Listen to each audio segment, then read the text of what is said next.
In GST, no one can get rich at cost of someone else. Part 3. Say a trader deals in goods on which applicable tax rate is 5%, but by mistake he sells the goods to a buyer by charging 12% GST. The buyer ends up paying more GST than what was required. Now, obviously, the trader deposits this amount to the government before the due date. Say, sometime later, while scrutinizing the accounts, the seller finds his mistake and applies to the government for refund of the excess GST paid. The government agrees.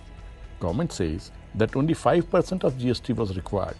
You paid 12%, so righteously, we will refund the excess amount.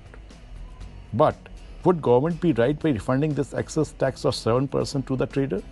No, of course not.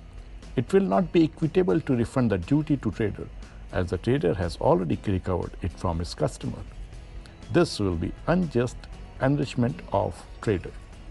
So, rightfully, this should be paid to the customer. But how would government find, trace that customer? It is not practicable to identify individual consumer and pay refund to him. At the same time, as the GST is illegally collected, the government can also not retain it.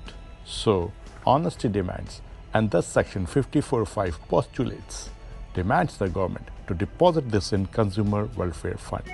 This fund may be used for activities of production and benefit of consumers.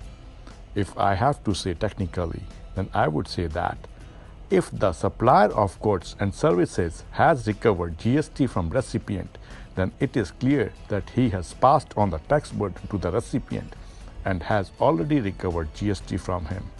In such cases, refund of excess GST paid to the supplier will tend amount to excess and undeserved profit to supplier of goods and service. Wishing you best of luck. Thank you. Bye.